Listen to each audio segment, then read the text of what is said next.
The 24-hour economy strategy or policy, I repeat, is a means to an end. You don't sit down as a government to say that, oh, let me solve the energy and power issues. Let me solve the economic challenges that we have. Let me solve all the challenges we have, and then businesses automatically will pay 24/7. Now, if that were the case, the United Kingdom will not have London will not have a 24-hour economy strategy and 24-hour economy mayor. Sydney will not develop a 24-hour economy strategy. No. The 24-hour economy strategy is a means of addressing those problems. So let me come to specifics. You talk about moving the nation to a value addition economy, okay, which will, first of all, deal with import substitution, reduce our imports by increasing production for domestic consumption to cut imports, and also for exports. Now, how do you ensure that? You can only achieve that when you are producing to meet domestic consumption capacity. So the problem is not just about wanting to achieve value addition, but how do you increase production? You increase production by ensuring productivity. And a way of ensuring productivity to boost production is by ensuring that 24/7 you are working. The 8-hour traditional work shift or work system is too limited. So President Mahama is saying that, for example, we are going to do or implement what he terms Agriculture for Economic Transformation Agenda, AETA. And under this, we're going to be having farmer service centers in all districts to modernize agriculture, to boost food production, for domestic consumption, for import substitution, and for exports.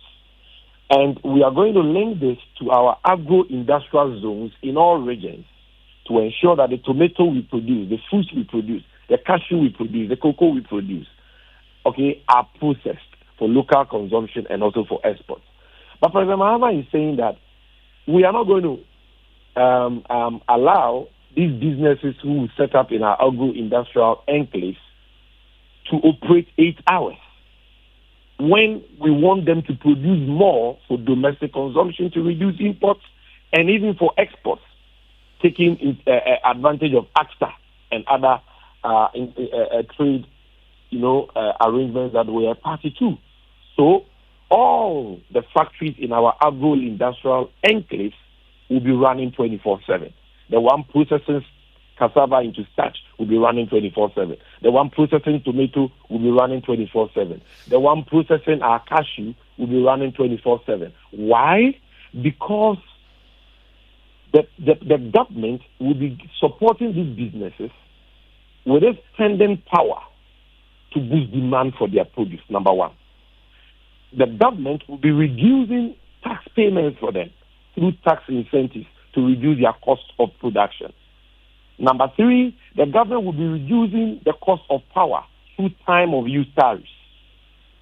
Number four, the government will be providing them with financial support under the Essence Bank that we put in place so that they can they can scale up production and enhance their competitiveness. Fine and par.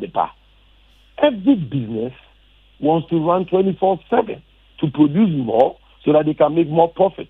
The reason why they are unable to do that is because their cost of doing business, their cost of production is so expensive that even with the 8-hour work system, they are not able to compete with cheaper imports. They are not competitive. So is it not the same problems you have to solve in order to bring down their cost of doing business? But then you solve those problems. You don't solve that problem first before you think about a 24-hour economy. So they go together. They are not mutually exclusive. So all these incentives aimed at supporting businesses to scale up production at a competitive price must be linked to a 24-hour economy. So that as you do these things for them, you encourage them to pay 24/7 to produce more. Once they produce more, we will see the necessary economic expansion. We will see the necessary GDP expansion. And we will be able to create jobs for the teeming unemployed youth of this country. So it is not, an outcome, a policy outcome. No, it is a means to that outcome. What is the outcome we are seeking? Job creation. What is the outcome we are seeking? An expanded economy. Okay? What is the outcome we are seeking? Higher production, higher productivity. What is the means of achieving that? A 24-hour economic strategy. What specifically are we doing under that strategy to achieve that? Promoting demand by leveraging the spending power of government, number one. Number two, tax incentives. Number three, financing support. Number four, cheaper power. Look, the IPPs in this country produce power that goes idle during off-peak hours. In the night, you can ask the power people, consumption of power goes so low, yet we pay for that power that is being produced. So why can't we encourage businesses with tax incentives to operate around the clock, to operate in the night, and pay cheaper rates for us to at least get something for what we are getting nothing for?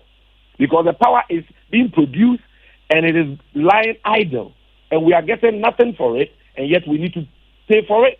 But if you encourage more factories, more manufacturers, more industries, big construction companies, big waste management companies, and so on, to operate around the clock, including night hours, then you'll be consuming that power, which is lying idle now. And instead of getting so little for it, you'll be getting something significant for it. Right. So this 24-hour economic strategy is not a manifesto promise. It is not a political platform promise. It is a well-thought-through, game-changing, far-reaching solution to the problem of low production, low productivity, and high unemployment confronting us. Right. And that is why even in 2016, we captured it in the 40-year development plan developed by the National Development and Planning Commission.